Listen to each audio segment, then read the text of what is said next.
Telangana NGO కేంద్ర సంఘం రాష్ట్ర కార్యవర్గ సమావేశం 51% ఫిట్మెంట్ పిఆర్సీని వెంటనే ప్రకటించాలి. శ్రీ మారం జగదీశ్వర్ ముజీబ్. తెలంగాణ ఎన్జిఓ కేంద్ర సంఘం రాష్ట్ర కార్యవర్గ సమావేశం టిఎన్జిఓ రాష్ట్ర అధ్యక్షుడు మారం జగదీశ్వర్ అధ్యక్షతన ప్రధాన కార్యదర్శి శ్రీ ఎస్ఎం హుస్సేని ముజీద్ గారి నేతృత్వంలో నాంపల్లి హైదరాబాద్ లోని కేంద్ర సంఘం భవనంలో జరగగా 33 జిల్లాల అధ్యక్ష కార్యదర్శుల కేంద్ర కార్యవర్గ సభ్యులు, రాష్ట్ర అసోసియేట్ అధ్యక్షులు కస్తూరి వెంకటేశ్వర్లు మరియు సత్యనారాయణ గౌడ్ తదితరులు పాల్గొన్నారు.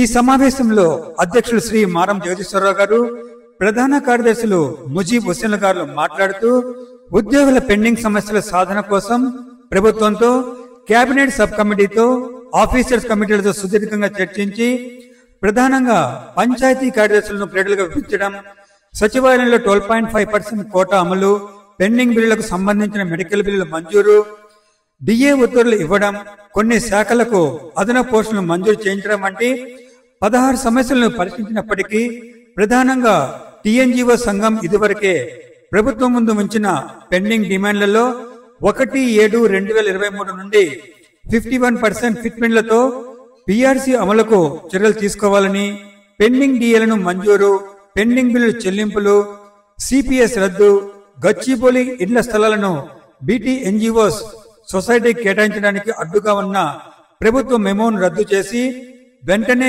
బీటీ ఎన్జిఓస్ స్థలానికి కేటాయించాలని, గచ్చిబౌలి టిఎన్జిఓస్ రెండో ఫేజ్ భూమిని టిఎన్జిఓస్ సొసైటీకి బదలాయించడం, హెల్త్ కార్డు విషయంలో స్పష్టమైన విధానాన్ని ప్రకటించాలని, తదితర పెండింగ్ సమస్యలు వెంటనే పరిష్కరించాలని ప్రభుత్వాన్ని డిమాండ్ చేశారు. అలాగే త్వరలో 1,00,000 మంది ఉద్యోగులతో హైదరాబాద్ లో టిఎన్జిఓ 80 సంవత్సరాల ఆవిర్భావ సభను నిర్వహిస్తామని తెలిపారు.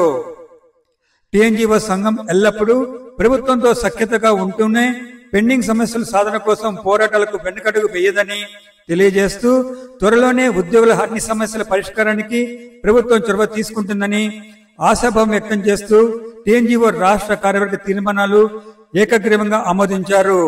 టిఎన్జిఓ రాష్ట్ర కార్యవర్గ తీర్మానాలు: 1/7/2023 నుండి అమలు అయ్యేలా 51% ఫిట్మెంట్ తో వెంటనే పిఆర్స్ ప్రకటించాలి. 2.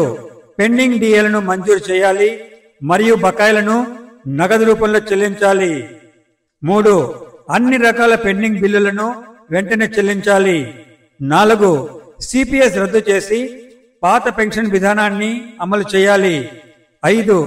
గచ్చిబౌలి ఇండ్ల స్థలాలను బీటీ ఎన్జిఓ సొసైటీ కేటాయించాలి. 6.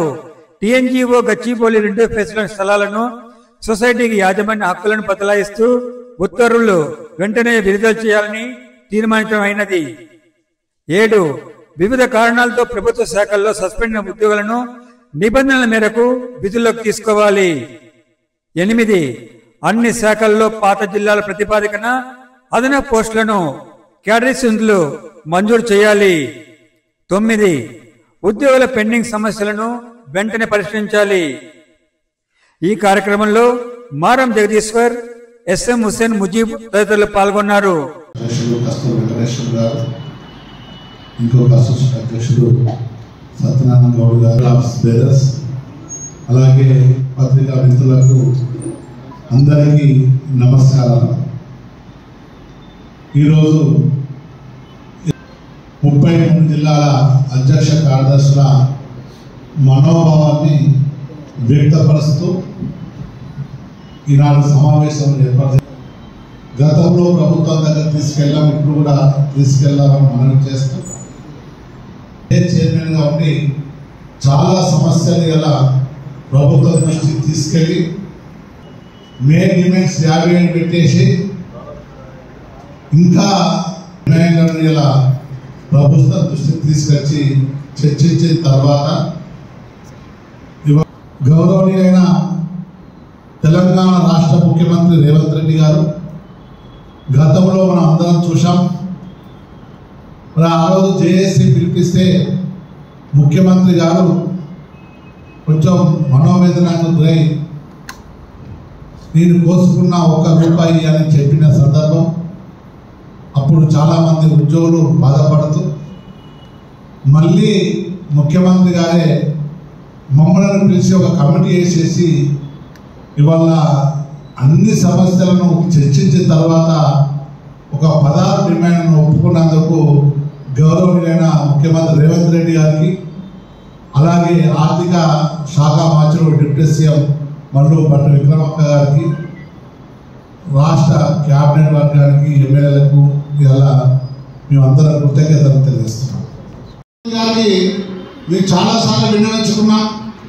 మా ముఖ్యమంత్రికి మేము సైన్యం వెళ్తూ ఉంటాం, అభివృద్ధిలో పాలు పంచుకుంటాం, మా న్యాయమైన మా వచ్చే జీతభత్యాలు ఇప్పించమని చాలా రోజులు కోరిన సందర్భాన్ని మీకు గుర్తు చేస్తూ మరి ముఖ్యమంత్రి గారికి త్వరలోనే కలుస్తాం. వారి కృతజ్ఞత భావంగా కలిసి తర్వాత ఇంకా ఉన్న సమస్యలు మా డిఎలను ఇలా చాలా జటిలమైన సమస్య, ఇలా సర్పంచ్గా ఇచ్చి వాళ్ళ కాలం పరిమితి పోయి దాదాపు సంవత్సరం నడుస్తుంది.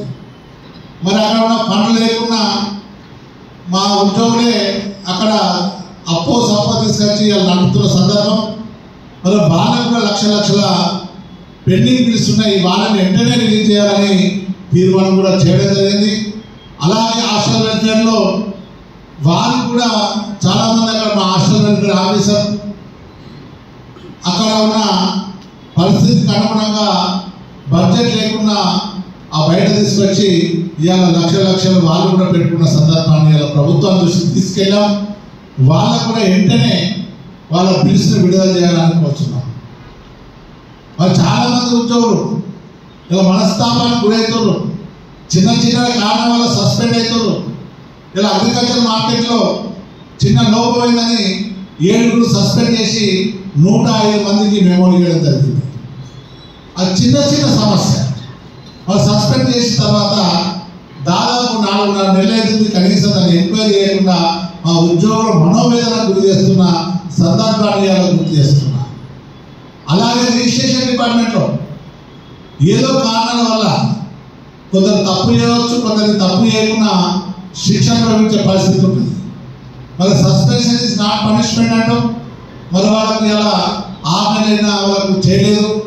కొందరికైతే ఏసీ పెంచిన 2 సంవత్సరాలు కూడా వాళ్ళకి పోస్టింగ్ లేకుండా ఇబ్బంది పనిచేస్తున్న సందర్భాన్ని గుర్తు చేస్తున్నాం.